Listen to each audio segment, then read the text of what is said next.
नमस्कार, आप देख रहे हैं चौकस भारत और मैं ब्रजेंद्र। 29 तारीख को प्रधानमंत्री नरेंद्र मोदी बिहार पहुंचे।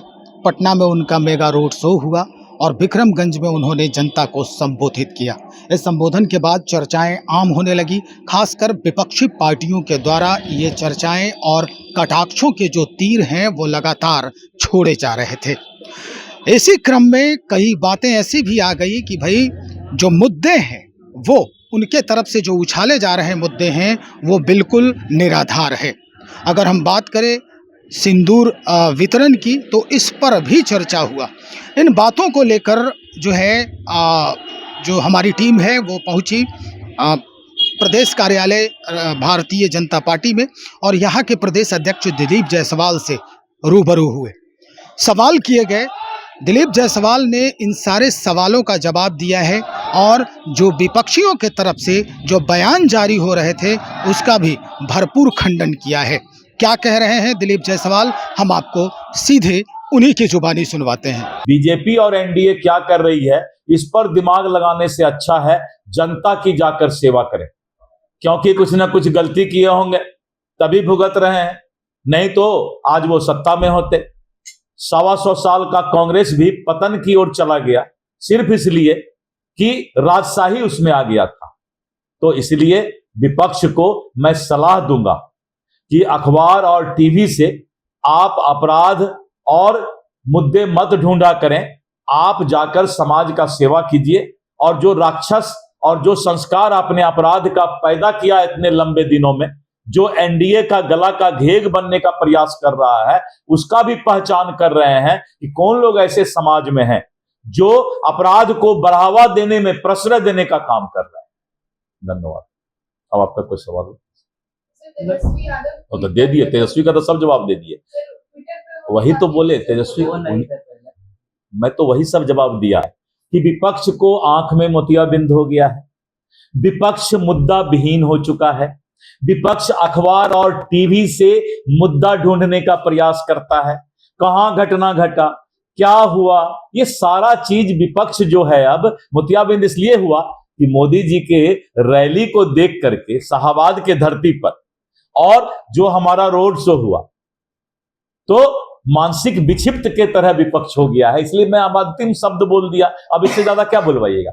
सुना आपने, साफ तौर पे कह दिया है दिलीप जायसवाल ने, एक हिदायत भी किया है कि अखबारों को देखकर मुद्दा न तलाशे विपक्ष।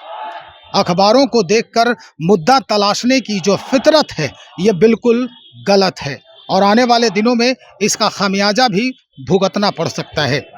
कई बातें जो है उन्होंने साझा किया। बातों ही बातों में उन्होंने ये भी कह दिया है कि भाई जो बार बार इस तरह के मुद्दे उठाए जाते हैं, कम से कम इसकी जांच पड़ताल होनी चाहिए।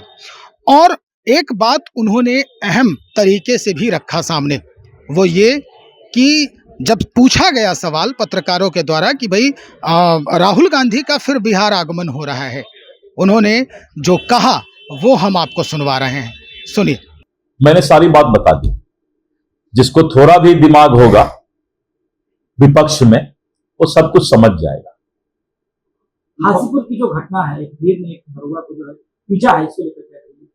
देखिए, इस तरह की घटना जो है सुनियोजित नहीं होता है। ये सब घटना जो है किसी न किसी माहौल के अंदर होता है, ये जांच का विषय होता है। राहुल गांधी बिहार आएंगे और नीतीश कुमार जी के राहुल गांधी अगर बिहार आएंगे इससे बीजेपी को क्या मतलब है? वाजिब है, वो भी एक पार्टी चलाते हैं, तो नहीं आएंगे तो क्या घर में सो करके जिंदगी काटेंगे क्या? राहुल जी को तो हर वक्त आना चाहिए। बहुत राजशाही कर लिए, अब जो है उनको धरती पर उतरना पड़ रहा है। आखिर राहुल गांधी को इतना बार बिहार आने का जरूरत क्यों पड़ रहा है? सवाल ये नहीं है कि राहुल गांधी आ रहे हैं, सवाल ये है कि उसको इतना ज्यादा अब एसी से निकलने की जरूरत क्यों पड़ रही है? बेचारे को इतना आराम से रहने वाला आदमी, और उसको आप लोग धूप में उतार देते हैं। लेकिन नरेंद्र मोदी बिहार आते हैं, ना रोजगार की बात करते हैं, ना क्राइम ग्राफ की बात करते हैं, ना शिक्षा विभाग के बारे में। अब जिसको आंख में मोतियाबिंद है, जिसको आंख में मोतियाबिंद है या जो अंधा हो गया है, उसी को ये सब सवाल आएगा सामने में विपक्ष को कि नरेंद्र मोदी जी देश को क्या दे रहे हैं।